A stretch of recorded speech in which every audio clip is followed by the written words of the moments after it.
Welcome back! Today we're looking at Shakespeare's Pericles, Prince of Tyre, which is a fascinating and different Shakespeare play. Pericles is kind of an outlier among Shakespeare plays for many reasons. One, it was not included in the first folio. After Shakespeare's death, some of his buddies got together and put together most of his plays and published them in one big volume.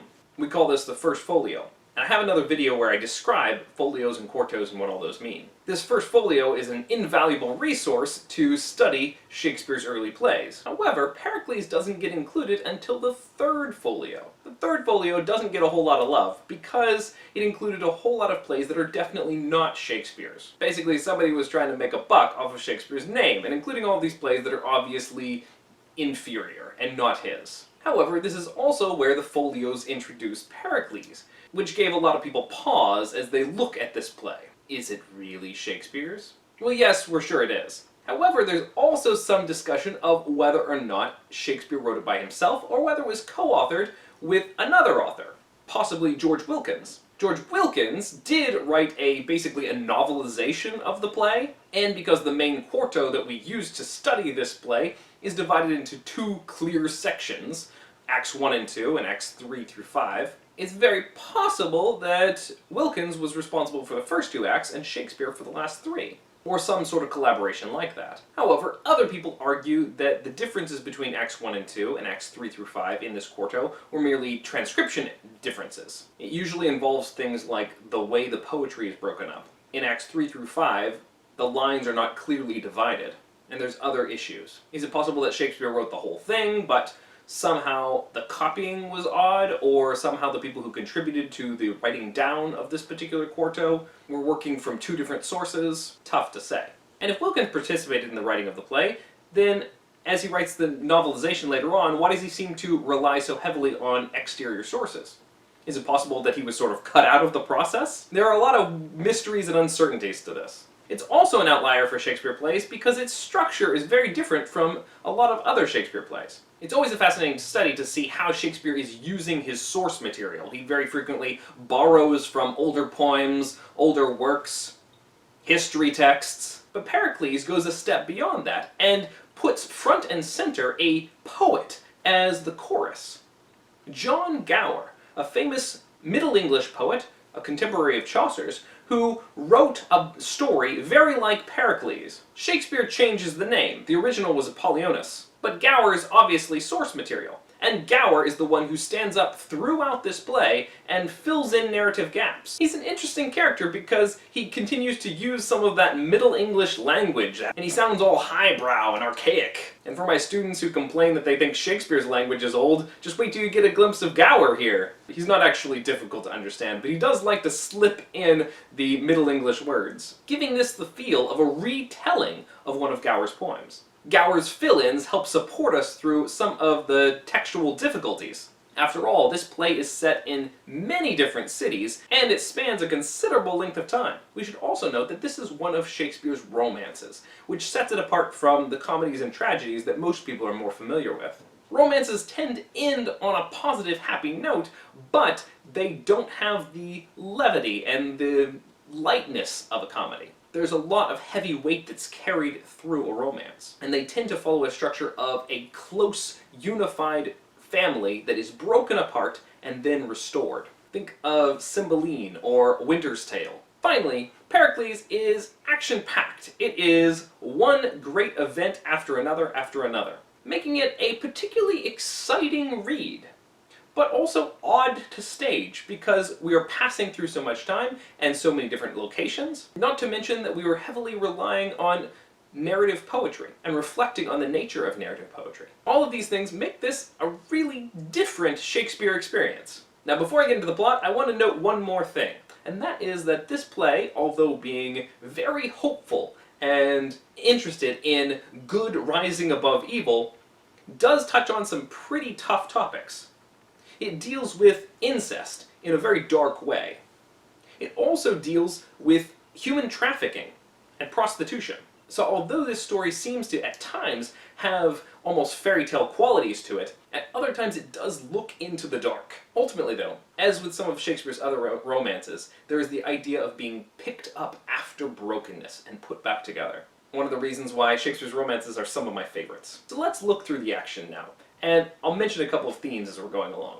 We open with John Gower, who introduces the story and reminds us that this is a story that has been told many times before, reflecting that image of narrative poetry and ancient text and how those translate into theater. He establishes that the young Prince Pericles is heading to Antioch, where he is going to try to win the daughter of Antiochus. Antiochus the Great is a famous historical king, and he might also, in Shakespeare here, be blended with another Antiochus associated with the Maccabees. He's the villain of Second Maccabees. And Antiochus has an incestuous relationship with his daughter. The two of them are in cahoots here and working together in this evil scheme to hide their evil, but enjoy it. In order to keep themselves from the shame of exposure, they allow all these princes and heroes from all around to try to win her hand by answering a complex riddle. Each person who fails to answer the riddle gets beheaded, and their head is mounted on the wall. And so when Pericles arrives in Antioch, he's able to see all these heads of the former attempts at winning the daughter of Antiochus. But he's brave and courageous and unafraid, and he's ready to risk his life for this beautiful woman. But as soon as Antiochus says, okay, answer this riddle for me, and he hands him a paper, Pericles reads the riddle, and the riddle actually hints around at the relationship between father and daughter. And Pericles, when he begins to put two and two together, suddenly goes, oh, that's what's going on here. And he realizes that if he says the answer, he's going to die. But if he says the wrong answer, he's also going to die. And so he's sort of stumped, and he slowly starts to try to back away. Antiochus recognizes that Pericles has discovered his secret, and he can't let Pericles live, and so he decides to kill him. But Pericles has already slipped out the back door and is taken off out of there. So Antiochus sends Thalyard to try to kill Pericles before he can get away. Pericles runs home to Tyre, but as soon as he gets home, he realizes that his life is no longer safe, not even at home. Antiochus is too powerful, and is going to either come in and destroy his home of Tyre, or he's going to pursue Pericles until he dies. And so Pericles hands the kingdom over to his trusted old advisor, Helicanus, and he leaves to keep his home and his people safe. Helicanus discovers that, yes, Pericles' fears were not unfounded, as Thalyard arrives with the intent to kill Pericles. Foiled. So Pericles heads out into the world to try to, find his way and do his thing. He arrives at Tarsus and finds it is famished. There's been a famine, the people are dying and starving, and the leader, Cleon, and his wife Dionysa are in despair. But Pericles arrives with ships of corn, and he feeds the people, and Cleon says, whatever I can do for you in the future, I'll be happy to do it. Yay, what a nice offer. Thus ends Act 1. So we see that Pericles has started off with the desire for family and marriage, but all that's gone wrong, and now he's wandering around, trying to do the best he can in the world, and we set a whole lot of threads going without really tying anything up yet. Hey, it's Act 1. It's supposed to be exposition. Act 2 begins with the return of John Gower, who explains the next part of the play to us, and there's even a little dumb show in the background where they pantomime what's going on while Gower explains. Pericles finds out that yes, he's still being hunted, and he still needs to stay away from Tyre. And so he decides he better go ahead and leave Tarsus too. As he's leaving, his ship is wrecked, and we pick up with Pericles crawling onto the shore. Now he's at Pentopolis, and he's found by some fishermen who also happen to drag his armor up out of the ocean. He finds out that the king, Simonides, is putting on a tournament, and so he puts on his weather-beaten, rusty old armor and goes to compete in the tournament. He does, and he does very well, and the princess Thaisa is very enamored with him. And Simonides is also very impressed. Well, even though his armor doesn't look so cool, he's clearly got some good upbringing going on. They invite him to dinner and dancing, and Thaisa's like, man, I like this guy, and King Simonides is like, he's cool. Meanwhile, back in Tyre, Helicanus, who is still taking care of the state while he's waiting for Pericles to be free to return, he discovers that King Antiochus and his daughter were toasted with fire from heaven for their sins. Ba-boom! Now Pericles is free to come home, yay! And so he sends the lords around, go find Pericles and bring him back home. They don't know where he is, but they'll keep looking for him. And if he can't be found, after all there was that shipwreck there, then Helicanus will rule in his place. Back in Pentopolis, King Simonides has just gotten a note from his daughter, and she says that she loves Pericles and she's going to marry him no matter what he says. Simonides is totally cool with his daughter marrying Pericles, but he's a little miffed that his daughter decided to be so straightforward and strong about that. So he decides to mess with Pericles for a minute. Of course, Pericles has had bad experiences in the past with other daddies of potential wives. And so when Simonides starts messing with him, Pericles is a little bit terrified. But when Thaisa confesses her love for him, and Simonides says, "Nah, I really like you, kid," Pericles is all happy because everything's turned out good. He's got a beautiful wife now. Yay! Act 3! Gower comes out and passes time along to show that Pericles is happily married, but he also finds the word that he can go home now. His wife is pregnant, and they get on a boat, and they start heading for home. And a storm blows up. Our first real scene of this act jumps in with Pericles in the middle of the storm. His wife is giving birth down below. The sailors are all upset. And his wife's serving woman, Lycordia, brings the baby up to him and says, "Your wife just died in childbirth. Here's the baby." Pericles is horrified and heartbroken, and the sailors tell him, "Oh, we have a dead body on board? We gotta throw it off fast, because otherwise the gods will totally sink our ship." And Pericles, who's just lost his dear beloved wife, says, "Okay, we'll bury her at sea here." And so he makes a watertight coffin and puts her in it, and puts a note in there and some money and pushes her overboard. He also decides to make a pit stop in Tarsus first, because it's so close. And he's going to give his daughter to Cleon and Dionysa.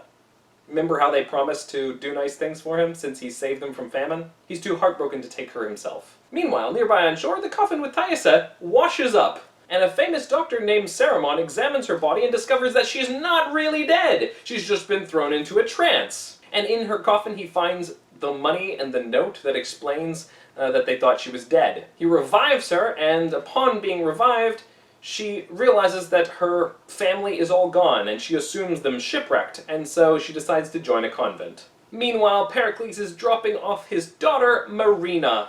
He named her Marina because she was born at sea, at Cleon and Dionysa, and they promise that they will raise her up like their own daughter. They have another daughter her age, after all, and they will take wonderful care of her. And Pericles says, "I won't cut my hair until I come back for her." Act 4, Gower helps us to pass the time as Marina grows up to a 14-year-old. And she is the coolest teenager around. Everything she does is magical, and everyone adores her. Unfortunately, that means that Cleon and Dionysa's daughter is just second best. Dionysa gets sick of this and decides she's going to kill Marina, and so that her daughter can be the coolest kid around. And so we cut to her actual action, where Dionysa is getting a man named Leonine to murder Marina. Kind of picture this guy having a mane and big teeth. Lycordia, the former maid of Thaisa, who's been taking care of Marina all this time in the household of Cleon and Dionysa, has just passed away, and Marina is heartbroken over her death, and she's picking flowers, and she's so sweet, and she's so innocent, and everybody loves her. Except Dionysa, of course. And so Leonine takes her for a walk, and when they get out by the sea, he just says, "I'm gonna kill you!" And Marina's like, "Why? Why? And he says, "Because Dionysa said to." And Marina says, "Why? I've never done anything to hurt anybody. I don't even hurt flies. There was that one time I stepped on a worm and I cried about it." And Leonine grabs her and is about to stab her when all of a sudden, surprise! It's pirates! It's the surprise pirates who like to pop up in the middle of Shakespeare plays and change the day? They're probably the same pirates that, captured Hamlet. Pirates! Leonine's like, well, pirates took her, so she's toast. He makes sure that they've actually taken her off, and then he goes back to report to Dionysa. Scene 2, we cut to the port of Mytilene, where we find a brothel. The owners of the brothel are Pander and Bod, go figure, and they have a servant whose name is Bolt. And they're looking at their wares and realizing that all their ladies are all worn out and diseased, and they need some fresh meat. It's really dark. Bolt comes in and says, "Hey, these pirates are selling this young, sweet, virginal girl. Let's buy her." And so they do. Now Marina is going to be forced into prostitution. This scene is really disturbing. There's a juxtaposition, obviously, between the harshness and the just straightforward bluntness of Bod, and how she says, "Well, at least you'll survive." And Marina's fresh innocence and purity, as she wishes for death, wishing that Leonine had gone ahead and killed her before she had come to this. Marina at one point says, "The gods defend me."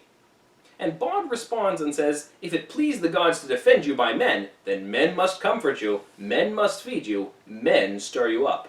There's a kind of a tension between divine nature and human nature here. Bod doesn't believe there's good in anyone or anything. And if you need to be taken care of, then you've got to have men in your life. And in this case, the men in her life are going to, sure, provide for her sustenance and keep her alive, but it's an unimaginably painful and bitter kind of life that's being given to her.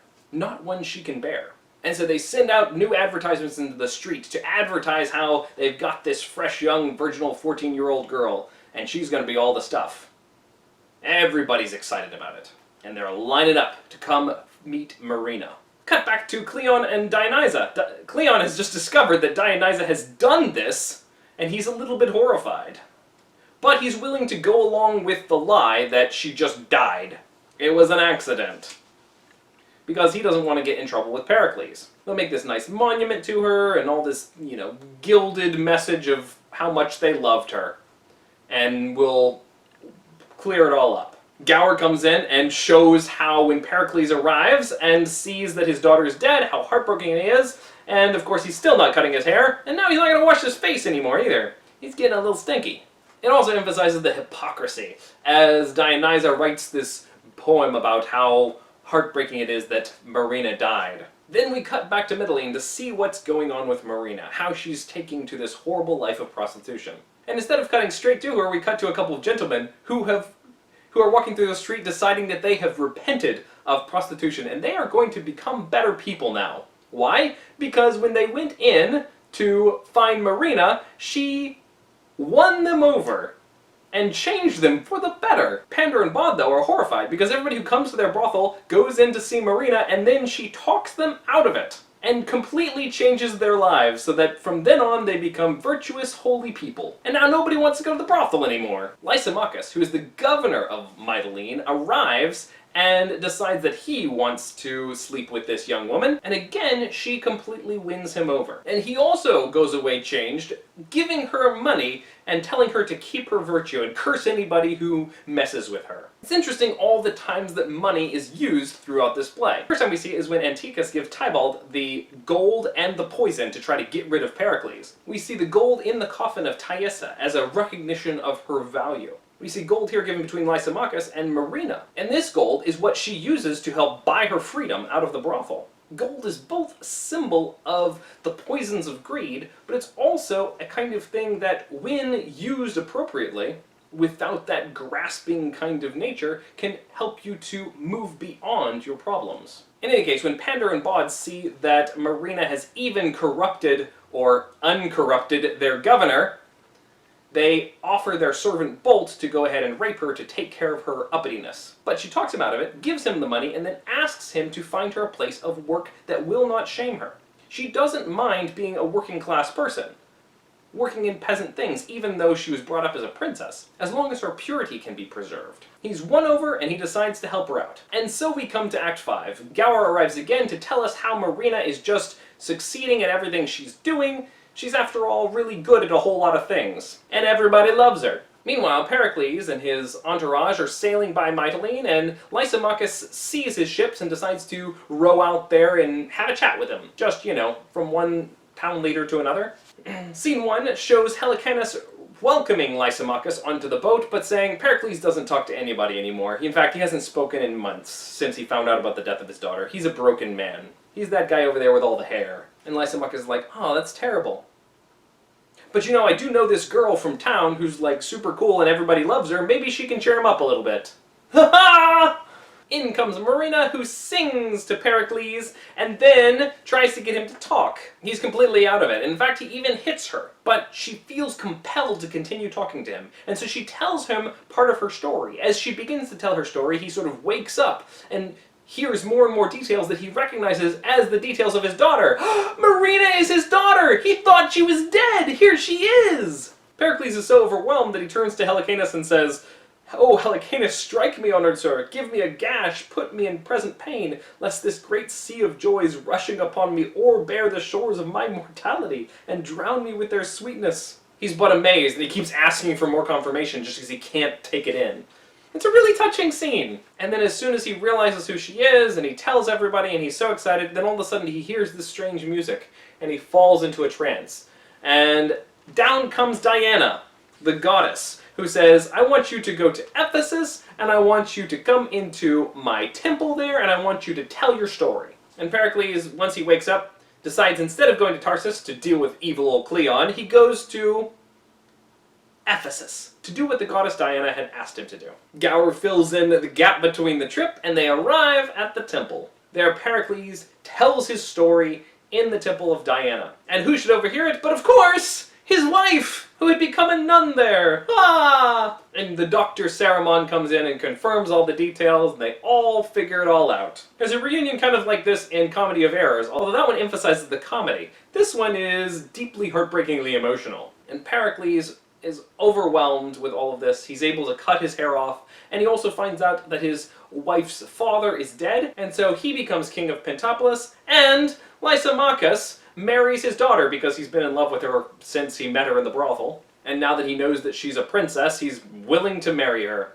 And the two of them are going to rule in Tyre. And John Gower comes out and gives us a quick montage of what happens to everybody afterwards. In Antiochus and his daughter, you have heard of monstrous lust, the due and just reward.